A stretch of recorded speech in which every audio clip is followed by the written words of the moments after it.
How's the royal family? I pray that everyone is doing well. Well, my royal family, this is going to be a long video.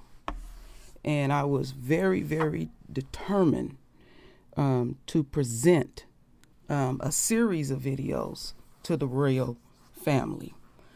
May 19th, I was watching CNN, Don Lemon, and he had interviewed this brother here, and his name is John Boyd Jr., and he's the president and the founder of the National Black Farmers Association. And I'm very familiar with him. I have done some videos of this brother in the past. He is a fierce fighter and an advocate for the royal family, but specifically for black farmers. And there's always drama when it comes to the royal family. I've often say every millisecond someone is doing something nefarious to the royal family. And the reason why I was even more so determined to show you that the games that are being played out here in the media, what I'm going to present will prove to the royal family why we must have our own media. So after, usually, if I want to play a video from CNN, I know I have to wait the next day, and I know how to pull it up, usually on Facebook. And so that whole show that Don Lemon did, May 19th, I seen everything but the lengthy interview that he had with Mr. Boyd. I looked high and I looked low. And y'all know that I'm an avid researcher. I dig deep. I dig very deep. And it has a lot to do with wanting to know the truth. It also has a lot to do with me being highly dyslexic, and I'm a fighter like many in the royal family. And I said, there's a conspiracy going on around here. Now, CNN comes off like they're so, supportive of black farmers, but you can't find this particular video. Well, don't worry about it, my royal family. I didn't find the video, but I definitely have the audio. So we're going to go on this journey. And y'all see the title there. Black farmers don't get any respect at all whatsoever. So let's get into this first video.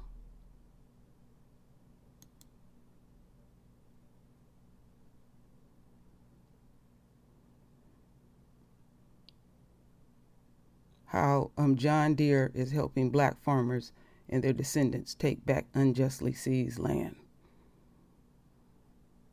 None of that's going to save you, Esau, at the end of the day, because y'all still doing dirt. See, what they'll do is they'll present these feel-good stories, because they did one up here in Southern California where they done took some black folks' land, and none of that's going to save y'all.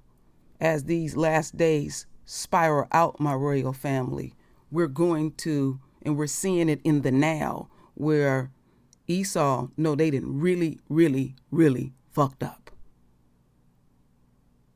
And they think making these mere gestures while they're doing these dog and pony shows before the world, they steadily stabbing us in the back. They steadily killing black men in the streets of America.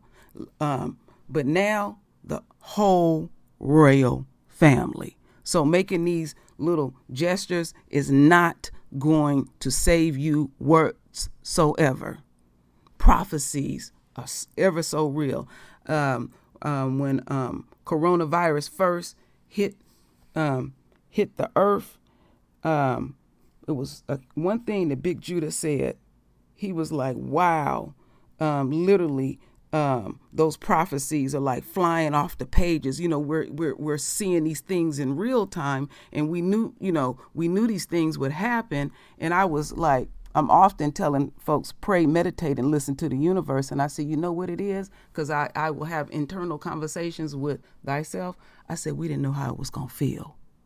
We didn't know how it was going to feel to have a plague hit like that. And I remember maybe in let's say like in the second year of my channel, I said, damn near everything that we will see will be in biblical proportions. And I had even some of my predictions, like others in the royal family, and it doesn't have to be the people that make the videos, because your words are beautiful and divine. We don't come from sorriness. We come from royal stock. I said that we would see people throughout the world march, and some people won't even know why they marching or roaming. I said you will even see folks around the world just take a knee out of nowhere. And then one night I was on a panel on Lisa Cabrera's channel, and I said, don't be surprised that you will see the enemy just hand over their riches and jewels, because they're looking at us to get that unquote monkey off their ass. They seen what happened to us because they participated what happened to us. Yes, we were supposed to be punished, but they gonna, it's like they don't believe in Yahweh, but they have an unquote God complex, like they the end all and be all, and gonna take up reigns, and we're gonna do this endlessly. See, I see why they have to be completely wiped out. And we are in the now. All right, my royal family, let's get into this first video. I know I'm speaking quite a bit, but like I said, there's a lot of things that are pent up in me that y'all will hear more of me. I'm going to be doing a lot of videos. Like I said, I do videos on emotions, or sometimes my immediate situation has to be addressed. So then I'll do that. So let's get into this first video. It's a little over 4 minutes. Also included in the massive COVID relief bill, $5 billion in assistance to black farmers. Advocates say that this move is historic, and they say it's overdue. If the bill is approved, the money will go toward paying off the debt of disadvantaged black farmers. It will also fund a racial equity commission at the USDA to address long existing discrimination in the department. Republican Senator Lindsey Graham has another name, though, for the assistance: reparations. Let me give you an example of something that really bothers me. In this bill, if you're a farmer, your loan will be forgiven up to 120% of your loan, not 100%, but 120% of your loan if you're socially disadvantaged, if you're African American, some other minority. But if you're white person, if you're a white woman, no forgiveness. That's reparations. What has that got to do with COVID? God help us all if we don't check and balance them in 2022. Right. Well, it's really not. What's troubling for me that 49 senators with 10 different or so amendments voted to pull the language out of this spending bill. So here you have a group of people who barely can defend themselves, and instead of these senators voting to support a historic measure like this, where I've been trying to get debt relief for black farmers and other farmers of color for over 30 years. I never heard Senator Lindsey Graham speak out against discrimination, where I've been spat on and called racial epithets and had my USDA applications torn up and thrown in the trash can. He knows that there's discrimination. He represents a state where there are many black farmers in South Carolina. And I've never heard him speak out against discrimination, but he doesn't want us to get any justice here. So there's something terribly wrong with this picture. Certainly from your perspective, the 120% being forgiven of loans, that's something that is necessary. Explain from your perspective why that is necessary when someone like Senator Graham is essentially saying, why would it be 120%? It should be maybe 100%, or it certainly shouldn't be 120, he would say. Well, there's tax too. What the senator needs to understand is this is for farmers of color, black farmers, Native Americans. Hispanic farmers, whoever fits the definition of socially disadvantaged farmers. So he didn't even read the bill here. And this is something where black farmers should have been getting the whole time. When I lost my farm at USDA, there was a local farmer in my area by the name of Milton Allgood who received a debt write-off. And he said, John, you should have got a debt write-off for this. My example there is black farmers haven't been getting debt write-downs or debt write-offs. And quite frankly, we haven't been participating in just about any of the USDA programs. Subsidy programs, the Trump payout, $16 billion, what I've personally spoken to you about before, Graham. We're totally absent from all of these programs. And here it is, some 30 years later, we get to have a little bit of justice here. And instead of doing that, the Republicans are beating down on black farmers and farmers of color. They need to look at history, from going back to slavery, from sharecropping to Jim Crow, and black farmers were able to survive and hold on in a very brutal time in history. And we're still struggling. And this is America. And the United States Department of Agriculture should be lending a hand up to black and other farmers of color instead of helping to put us out of business. And we're facing extinction. And when animals face extinction, such as the brown bear and the black bear, bald eagle and the rockfish, Congress puts laws in place until their numbers come back up. Why can't we do that for the oldest occupation in history for black people in the country? John, I want to thank you so much for coming on. This was certainly a topic that we needed to explore. All right, my royal family, I know that was janky, but I didn't have no control over that. Let me take that down. Before we get in to this next video, let me get back over here. America owes the royal family outright. And I have often said, just the thought of us receiving any form of money disturbs the enemy. And what I'm loving about as these last days spiral out, that the enemy, like Lindsey Graham, is willing to fully display his isms to his core. He's displaying what's natural to him. And that's exactly what the royal family need to do. And that's why I speak so intensely, because I speak with every fiber in my body. I feel these things. When I see with my eyes, I actually feel with my eyes and my beings. And we're always being fucked over. And I'm going to reserve myself for a bit, because in the conclusion, I'm going to put a whole lot on it, my royal family. So as we continue on, we're going to listen to this first video. It's almost, believe it or not, 17 minutes.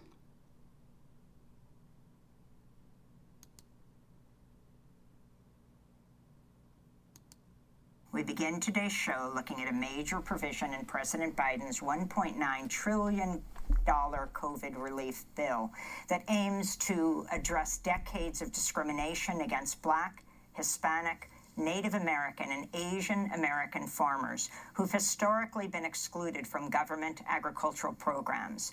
The American Rescue Plan sets aside $10.4 billion for agriculture support and allocates about half the funds to farmers of color who are, quote, subjected to racial or ethnic prejudice because of their identity as members of a group, unquote. The U.S. Commission on Civil Rights confirmed as long ago as 1965 the U.S. Department of Agriculture discriminated against Black farmers, but little was done to address the problem, and the number of Black-run farms dropped 96% in the last century. By 1999, 98% of all agricultural land was owned by white people. In 2010, Congress approved a $1.2 billion settlement for thousands of Black farmers denied USDA loans loans because of their race. But a 2019 study by the Government Accountability Office, based on the USDA's own data, shows farmers and ranchers of color continue to receive disproportionately smaller farm loans. The provision in the new COVID relief package is drawn from legislation introduced by newly elected Democratic Senator Raphael Warnock of Georgia, who's Georgia's first black senator and also the first Georgia Democrat to serve on the Agriculture Committee in 3 decades. Agriculture Secretary Tom Vilsack welcomed the measure. The history of USDA unfortunately involved a level of discrimination against a number of minority producers, black farmers, Native American farmers, Hispanic farmers. And there's an effort, I think, with this package to try to deal not with the specific acts of discrimination, but the cumulative effect over a period of time.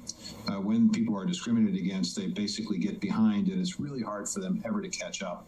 And the result, of course, is that we've seen a significant decline in the number of minority producers around the country. So this is providing some debt relief for those minority producers, those socially disadvantaged producers, to impact and affect the cumulative effect of, to offset the cumulative effect of discrimination over a period of time. But the effort to address the USDA's history of racism has come under fire from some Republicans, including Republican Senator Lindsey Graham of South Carolina, who lashed out against the measure during a Fox News interview.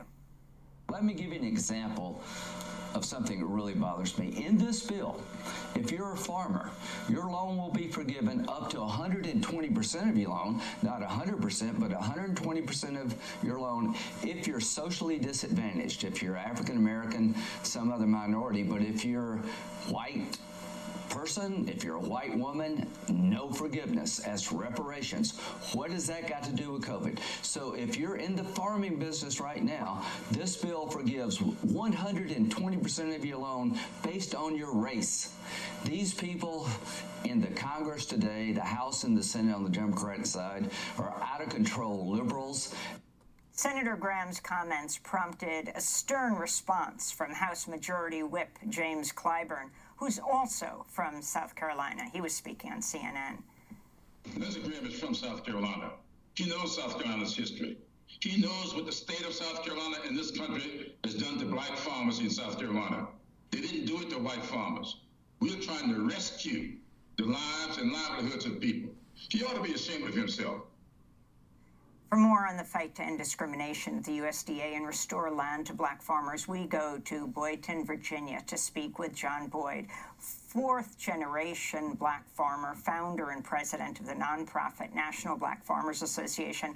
John, welcome back to Democracy Now! It's great to have you with us.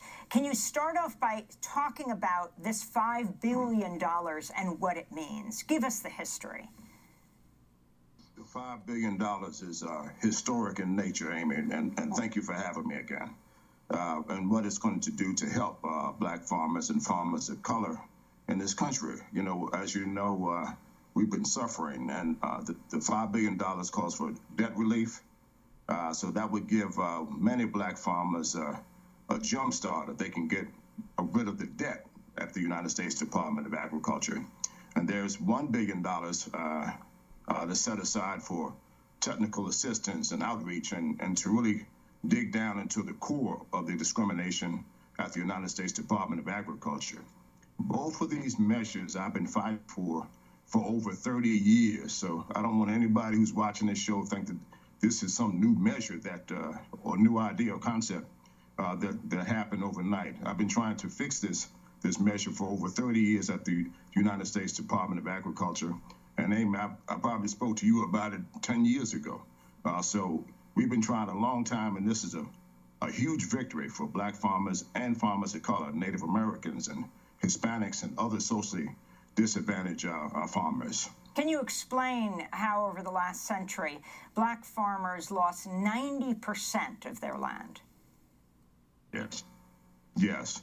And at the turn of the century, we were tilling about 20 million acres of land, primarily in the southeastern corridor of the United States. And we were close to 1 million black farm families strong. And for those who don't understand the history, every black person in this country was 1 or 2 generations away from somebody's farm. And we survived slavery. We survived sharecropping. We survived Jim Crow. And here we are in the year 2021, and I'm talking to you about discrimination at the United States Department of Agriculture. We lost this land by discriminating, from receiving discrimination by USDA. And I was one of those recipients where the government clearly discriminated against me. I have a 14-page letter from them admitting to the guilt and those egregious acts that I faced by this county official, the person responsible for making farm loans, spat on me and used racial epithets, referred to me and other senior statesmen in Mecklenburg County, Virginia, as boy. He came to my farm wanting me to sign a check over to him personally with a loaded handgun. And I can tell you, Amy, he didn't treat white farmers that way in Mecklenburg County. He would only see black farmers on Wednesday. All of us would be lined up in the hallway with the same date and time on it. And he was referring to these elderly black farmers. Many were deacons and preachers and leaders in the community as boys and talking downward towards them. So this is deep-rooted discrimination that's been going on in very pervasive ways for a very, very long time. Can you respond to Senator Lindsey Graham and talk about the history of Lindsey Graham from South Carolina when it comes to this issue? Yes. Well, first of all, I've lobbied Senator Graham as when he was in the House and in the Senate. And I've had meetings with him and buttonhole meetings, trying to get him to support the Claims Remedy Act of 2010. He has over 6,000 black farmers in his state. He knows the discrimination that I'm about, and I've spoken to him personally about this discrimination. Amy, he never once used his megaphone to talk about or investigate the acts of discrimination that black farmers like myself faced. So I'm calling for today on your show. I want him to apologize to the black community, to black farmers, and apologize to this country for his wrong stance on this.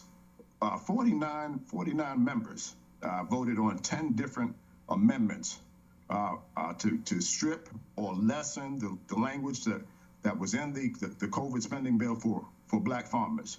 49 senators, Republican senators, voted to take that out. And Senator Lindsey Graham was one of them. He's never tried to help. He's divisive. He's wrong for this country.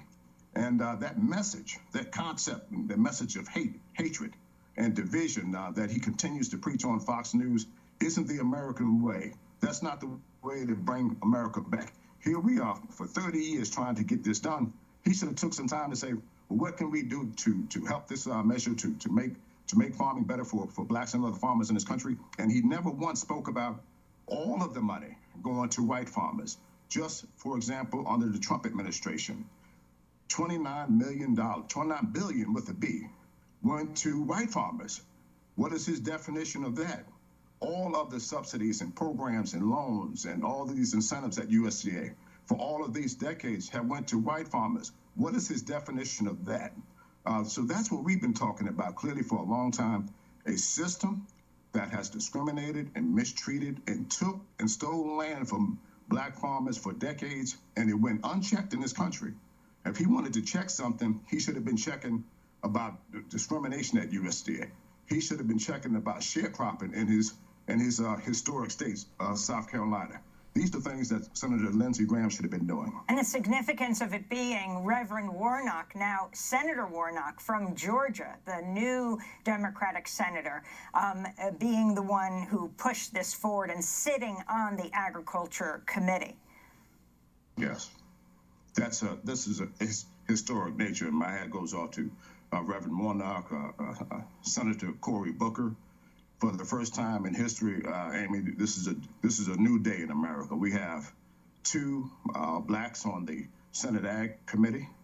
We have the chairman in the House, Chairman Scott, also from Georgia, a chairman of the Senate Agriculture Committee. We have now a President Biden, and a vice president who wants to help rectify some of the problems that we faced. And And I spoke to the president about this last February, and he committed to me that he would help me fix the issues at the United States Department of Agriculture. So I would like to recognize President Biden for signing that bill and making sure that we stayed in there. So my hat is off right now to this administration for doing the right thing and having the guts to stand up to people like Lindsey Graham and the other 49 senators who simply don't want to help people, black farmers and poor people in this country. I wanted to ask you about Tom Vilsack, the new, once again, head, but also past head of the USDA. The NAACP has noted Vilsack had lied to conceal decades of discrimination against black farmers. The NAACP president, Eric Johnson, responded to Biden's nomination of Vilsack to head the USDA, calling it extremely problematic for the African-American community. He cited the 2010 controversy when Vilsack served as Agriculture Secretary during the Obama administration and fired Shirley Sherrod from her USDA position overseeing rural development amidst a misunderstanding over racial comments. Vilsack would later apologize. Johnson told the Washington Post, quote, "We think that an individual who unjustifiably fired Shirley Sherrod, who is a civil rights icon, a legend who worked with John Lewis, should not be considered. We should not go backward. We should go forward." Well, in fact, Vilsack is once again the head of the USDA. John Boyd, have you spoken to him, and what are you demanding? Well, two things. Yes, I have spoken to him. And one of the things that President Biden also committed to me during our one-on-one visit in South Carolina, that there would be change in leadership at USDA. So when they announced that Secretary Vilsack was coming back to USDA, he was not my pick, and he wasn't the pick for black farmers. He was the pick that President Biden wanted to come back. I wanted new blood, new leadership, someone who would take a much more aggressive campaign against this discrimination at the United States Department of Agriculture. And Amy, when I lobbied all of those years for the Claims Remedy Act of 2010 that put in place $1.25 billion for black farmers, Secretary Vilsack was, in my opinion, too slow to act. I didn't get the help on Capitol Hill, neither in the House or the Senate. And Valerie Jarrett from the White House the last 5 or 6 months got on board and began to campaign to help me pass that measure in the House and Senate. So I didn't think he was the right person, but I spoke to him here a couple of days ago, and he congratulated me on the measure in the bill. But I also urged him to put in swift action to make sure that these payments and the debt relief and all of these measures, the outreach and technical assistance, reach black farmers and farmers of color expeditiously, not to sit on it and try to figure out how a plan of action. If we can get $1,400 in the mailbox and direct deposit into Americans, then we can disperse and relieve debts for black and farmers of color expeditiously, and I urged him to do that. And finally, you mentioned the Trump administration and black farmers, farmers of color. How does it fit into past presidents? How would you assess the Trump administration? Worst administration in history for black farmers since my 38 years of doing this kind of work, Amy. My visit, and I've had the opportunity to sit down with every agriculture secretary, both Republican and Democrat, in the cage at USDA, and former Secretary Sonny Perdue, in my visit with him was the worst conversation I ever had. He said, Mr. Boyd, that your farmers, i.e. black farmers, are going to have to get large or get out of business. And when I urged him to have more blacks on the county committees and all of the USDA commissions, he said he didn't need people that were lazy and didn't want to work. How egregious for former Secretary Sonny Perdue to say that. I told him that I didn't know any black farmers that are still farming that have been treated worse than dirt by USDA, that are lazy and don't want to work. Amy, I work 7 days a week, including holidays and Christmas, and I've been working all of my life, and that's the way many black farmers have.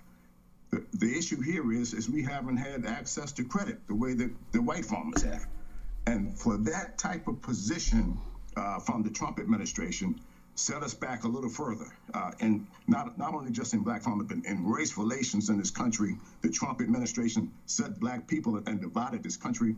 And our former Secretary Sonny Perdue was at the core of that, taking the land away from black farmers. He didn't even have an assistant secretary for civil rights, a position that I lobbied for and campaigned for many years to get into the Farm Bill.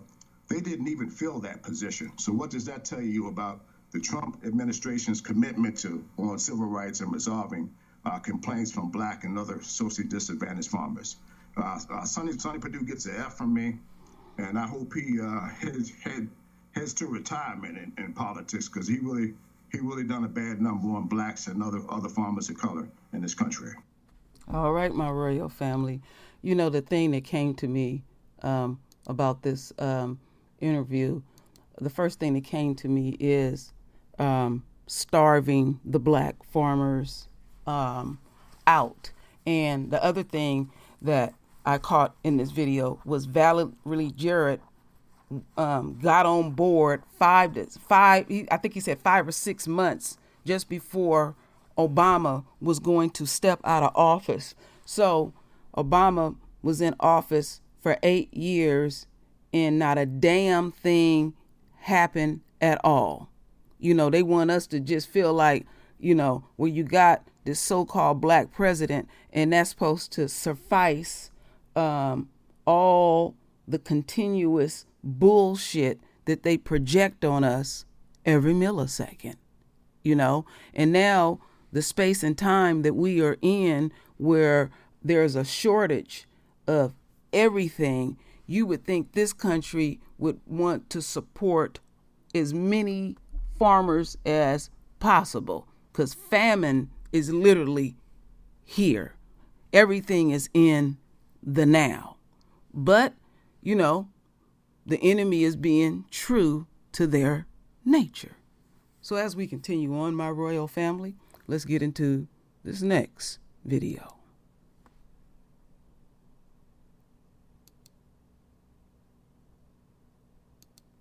You want to support Rollerbark Unfiltered? Be sure to join our Bring the Funk fan club. Every dollar. You want to support Rollerbark Unfiltered? Not happy at all that black farmers got $5 billion in the COVID relief bill. So he's joined with a group of Midwestern farmers to sue the federal government. They claim they can't receive COVID-19 loan forgiveness because they're white. According to the lawsuit filed by farmers from Ohio, Wisconsin, Minnesota, and South Dakota, President Biden's stimulus plan violates their constitutional rights. The American Rescue Plan provides $4 billion in loan forgiveness for socially disadvantaged farmers and ranchers who are black, American Indian, Hispanic, Alaskan, Native, Asian American, or Pacific Islander. The U.S. Department of Agriculture issued the following statement, quote, "We are reviewing the complaint and working with the Department of Justice. During this review, we will continue to implement the debt relief to qualified socially disadvantaged borrowers under the law." John Boyd is the founder and president of the National Black Farmers Association. Joins us right now. So, John, what do you make of the white farmers being so upset and hot and bothered by all of this? Well, I'll tell you, Roland, thank you for having me. And we must be doing something right. And here we have what's proven in history. White men filing suits against black farmers receiving money. And that's what they've been doing throughout history. They stole all the land from Indians. They stole the land from blacks. They supported sharecropping and slavery and all these awful Jim Crow laws. And now we're sitting here in the year 2021, where white farmers don't want black farmers to get a dime. And so far, Roland, we really haven't gotten any money. So they really put the cart before the horse yet. You know, the monies have not even been dispersed. And I've been urging the Agriculture Secretary to get those payments to black farmers, the debt relief, swiftly and quickly as possible. But as I speak to you, not a dime has went to black farmers and other farmers of color.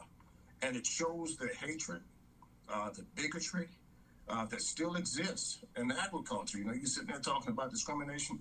One of the most racist industries in the United States is the agriculture industry. Here we have an agriculture secretary of Texas where 8 out of 10 loans were denied to black farmers on average in this country. And he's filing suit against black farmers So what kind of help is he offering black farmers in the state of Texas? Probably nothing. What do you say again?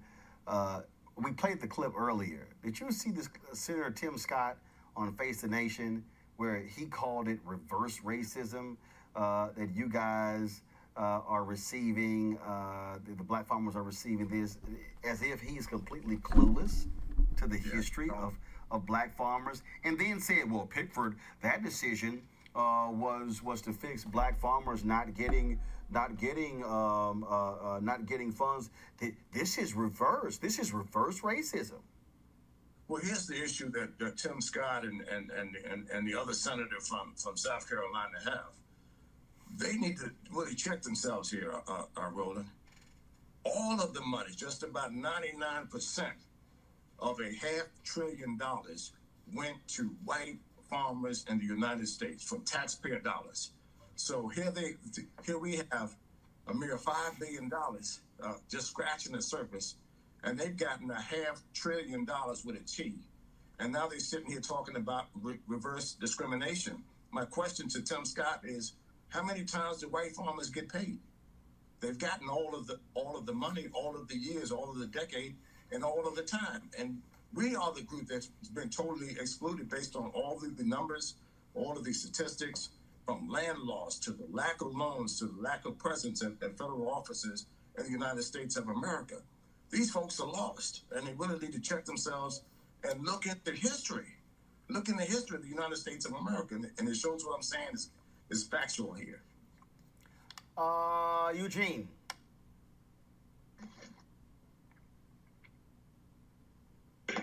There we go. Hey, can you guys hear me? Appreciate it. Now we can hear you. Good to see you, Brother John. I guess my question is, one of the things I think we probably can do as a community is support these black farmers and, intentionally buy produce from black farmers. Do you guys have like a portal or e-commerce website where you can able to connect black farmers with product directly with consumers, where we can just grab directly from black farmers and help keep our black farmers alive? Absolutely, and we want to connect those farm local areas. Please look at our website, nationalblackfarmersassociation.org, and become a member. We need to be connected, and we need to share this information and knowledge and wisdom right now. And this is a very, very important time in history. For the first time, we're actually going to get hopefully $5 billion, $1 billion to go to technical assistance and outreach to do some of the things that you're asking a question about. That hasn't been set up yet. So I believe in the coming months, maybe when I come back on road and I have more information on how these programs are going to be rolled out. But until then, we need support. The National Black Farmers Association needs the support of Black America to speak out and support us in this fight. I'll probably wind up filing something in court in the coming days, and I reached out to the Justice Department to look at this rinky-dink lawsuit here, is what I'm going to call it. And we'll probably wind up filing something in court as well, some sort of injunction of some sort. But we need the support from the Black community to speak up about this terrible injustice that continues against America's Black farmers. And we've lost the land, we've lost so much in this country. And we're going to fight back. I'm going to fight back, and I'm going to continue to fight back. It took us 30 years to get this debt relief to Black farmers, and I want people to ask them, the senators, to reach out and support Cory Booker's bill, the Black Farmers Justice Act bill. That's another way that they could help us. There's an additional fundings there, and to return the lands to the Black and newer beginning farmers in this country. So we're making some headways, and these people are mad about it, but they weren't mad about slavery. They weren't mad about Jim Crow, and they weren't mad about stealing all the land from Indians and from Blacks in this country. Michael. Mr. Boyd, have you, Black farmers, how do they do with being vendors to the Whole Foods, Harris Teeter's, Vons, Kroger, Giant, Safeway, you name it? Are they able to compete with those grocery stores where a lot of, obviously, people of color shop? And maybe that's one of the ways where Black folks, the consumer, can be helpful. is to say, are you getting from, what kind of farmers are you getting your produce from? Absolutely, and that's the type of effort that needs to happen, where corporate America simply isn't doing enough, in my opinion, to partner and contract with black farmers. I've been seeking that out to companies like PepsiCo and others to actually issue contracts to black farmers that, where they have a footprint and presence on working on a deal now with Walmart that may pan out to do some good things for black farmers. But I also want to remind people of how bad some of these companies have treated black farmers, such as Monsanto, where we filed suit against them. And also John Deere, we're looking at maybe having some legal issues there where they refuse to service black farmers, tractors and combines, and they come when they get ready, and white farmers in this country get same day service. That's the type of blatant discrimination that black farmers are still existing right now as I speak to you on this show. So that was a great question, and urge all of these companies to do business, and where you're spending your dollars, especially in the food industry, ask them, do they have any contracts with black farmers? Julian, question for John Boyd. First of all, Mr. Boyd, thank you for your work and for your persistence in raising this issue about black farmers. Now, when President Obama was in office, Tom Vilsack was the Secretary of Agriculture, and he was not the most easy person to deal with for black farmers.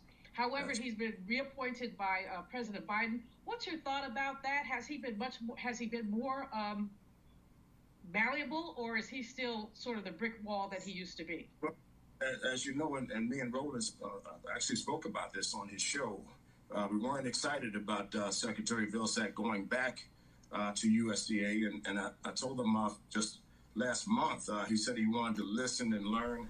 I told him he should have listened and learned when under the Obama years, and he should get the payments out to black farmers within 30 days is what I asked him to do.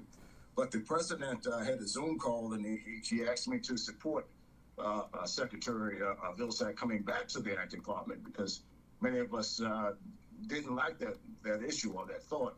I was more excited about Marsha Fudd, someone more progressive, and that would to do more with black farmers and expand our avenues there. But we got Secretary Vilsack, he's there. I'm going to try to work with him to make sure that these payments get out to black farmers just as quickly as possible. And the president said if it doesn't work out, reach out and let him know. And I plan to do just that if he doesn't do what he says he's going to do. So we're going to give him a chance, and he has to show us this time. It's not the black farmers showing him anymore. Now he has to show us, what he's going to do to advance the ideas and concerns of black farmers and other farmers of color in this country. All right. John Boyd, let us know how it goes. All right, my royal family. We're always there for you. And listen, the other part of it is just some old jovial stuff and coming to visit and all of that. Now, what pisses me off about the whole thing is the Black Coon Caucus don't do shit. It's just always the same damn scenario. Same old, same old. Biden is disingenuous. You put that demon back in that position, and he talking about listening and learning. They know exactly what they are doing. They're trying everything possible to starve this black man out. Now, the next thing I'm going to present is the audio, because I couldn't, what I said in the beginning of this video, that I couldn't find this at all. But thank goodness I at least found the audio of the interview that he had with Don Lemon on the 19th. And so I'll play the audio, and then as I'm playing the audio, I will show you the website, and I'll put the link there and everything too as well. $4 billion in debt relief for black farmers getting a lot of pushback despite decades of financial discrimination. The reason for the holdup? Banks say it would cut into their profits. Billions set aside in the American Rescue Plan for black farmers designed to end a cycle of debt and discrimination now in limbo. There are $5 billion total, $4 billion to be used to relieve outstanding debt of black farmers. But banks say they don't want the debt paid off right away because it will cut into their profits. A letter from 3 of the biggest U.S. banking groups to the Agriculture Department saying this. USDA should ensure lenders are made whole by being compensated for lost income due to these loan payoffs. Here to talk about what this means for black farmers, John Boyd Jr., the founder and president of the National Black Farmers Association. John, welcome back. Thank you for speaking up about this issue. We appreciate you joining us. What do you think? These banks still want to be able to profit off of your debts, even though you're entitled to have them paid off? Well, I tell you, and first of all, Don, thank you for having me.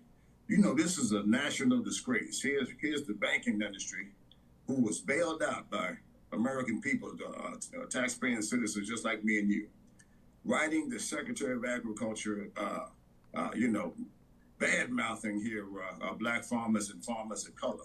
So here we are after 30 years of trying to get that relief, through an act of Congress. We were finally successful to do that. Thank you for Warnock and Booker and others who really led the way on that. And now we have to fight the banking industry. These are people who should be lending money to black farmers fairly and equally. Instead, they're writing, complaining about how much more money they're going to make. What about all of the black farmers who were foreclosed on and suffered, and many of the black farmers who weren't lent money by the top 10 banks in this country? And I've been raising this issue with the OCC and the Federal Reserve for a very long time, Don, about the lack of loans to black farmers. There's not that many guaranteed loans in the first place. They should be doing a whole lot more. But instead of trying to help us, here they are speaking out against us. And Don, never have I had a bank on a support letter for lobbying Congress all of these years. They never say, John Boyd, how can I help you end discrimination at the Department of Agriculture? How can we help increase loans? But they quickly sent this letter to the Agriculture Secretary. And I called it. Yeah. John, the Bank Association says that if lenders are not compensated for potential losses, there may be less access to loans for socially disadvantaged farmers in the future. Are you worried about that? That's a threat. Don, that's a threat.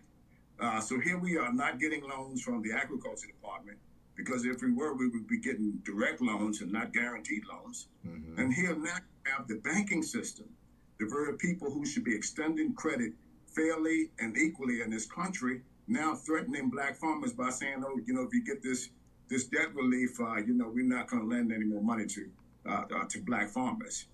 They need to be held accountable. And today I reached out to Representative Waters' office, the Financial Services Committee, and I asked them to take a strong look at these letters and, bring these people before the committee so members of Congress can ask them, what is going on here, and why are you picking on black farmers instead of trying to help them?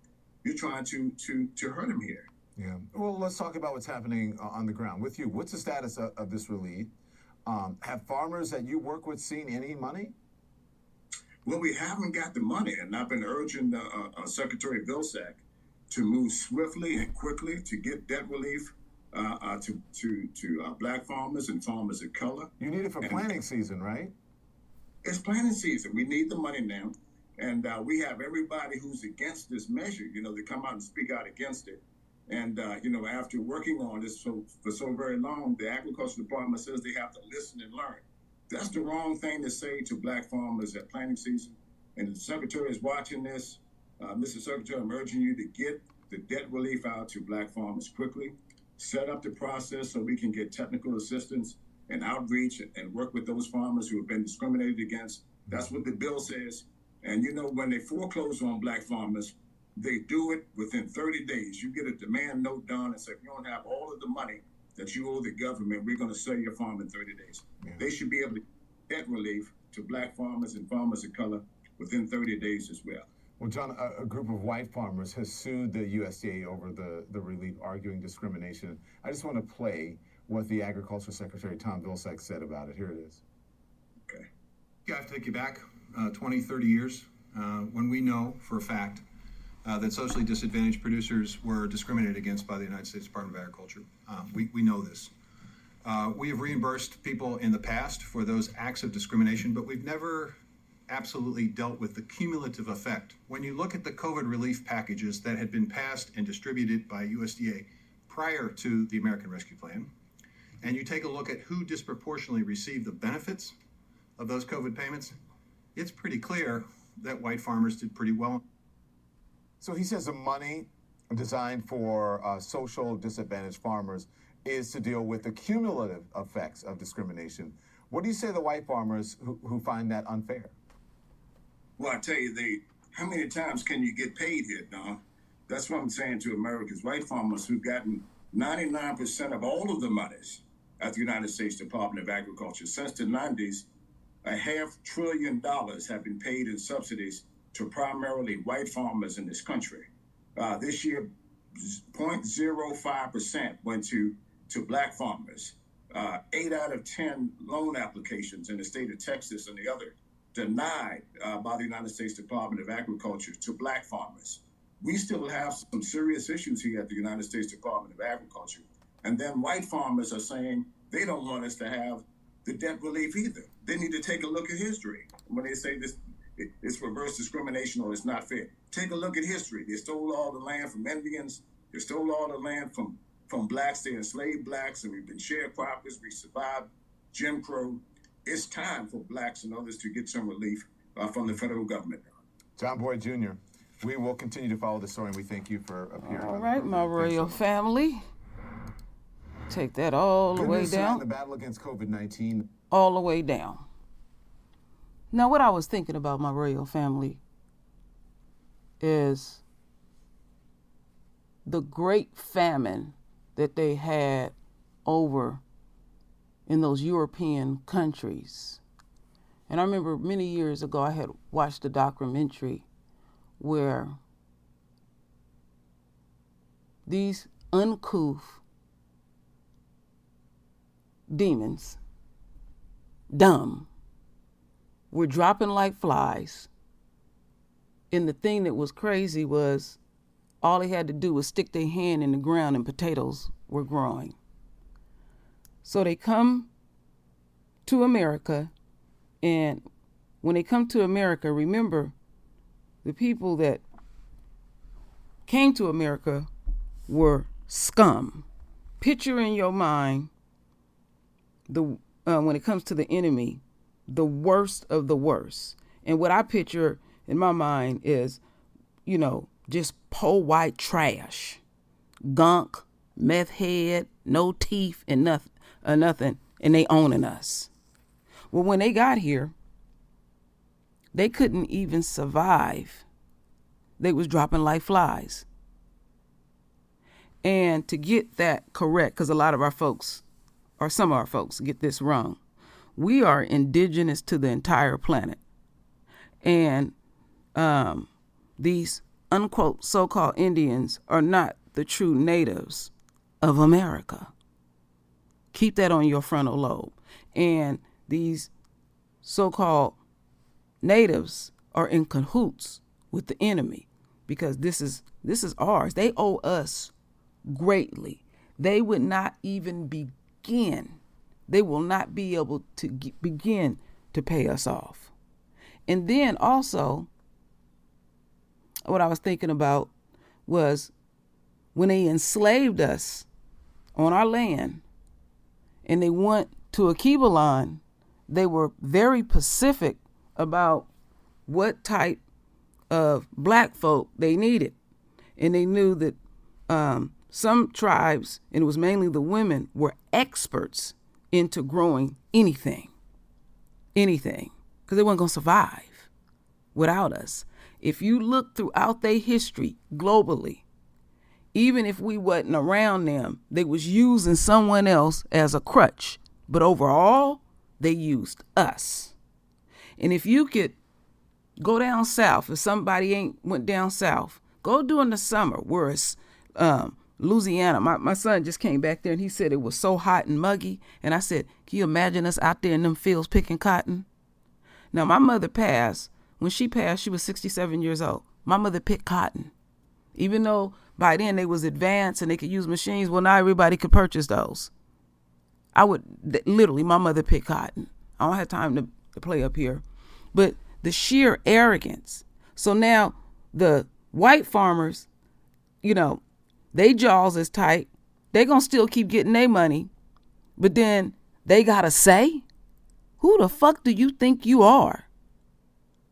Now, another thing that come to mind, remember, Lisa Cabrera the last few years had been talking about these farmers that literally have killed themselves because there was some immigration issues and they were so overwhelmed, you know, having to harvest and stuff. And I'm like, well, there's plenty of people. Just hire them and pay them properly, or go get your own. No, they rather kill themselves. And there's just a plethora of things that I can talk about in the sheer arrogance of them. So the money is allocated, and we're going to start with the head. Biden knows exactly what's going on. You put this demon back in this position in the same fucking scenario. And then you got this black man literally at the point of, and you could tell he's a strong brother, begging, and then he has to be diplomatic. I couldn't be diplomatic at that point. Everything would come out of me very, very raw, you know. But what these black farmers do need to do, they really need to take other avenues, even though I would still be on this country's ass about what is due to us and stuff. And they need to, and it's like, you know, like what's going on Lisa's channel. There's a farm, and I even have a list of black farmers throughout the United States that you can order from to as well. And we need to start networking. We have this internet, and we can network and take other avenues so they can get their coins. Because I'm more than willing to purchase from our own. And they're going to have to start making contracts with others. See, what they really need to have is a chain of their own grocery stores across America. Because one thing we are consumers. All of us have to eat. But this goes to show you that the enemy has no intent whatsoever to do right by us. We already know this. And stuff. And we dealing with coronavirus, and there's a lot of stuff a lot of activity that's going on in America, you know, and it's a damn shame.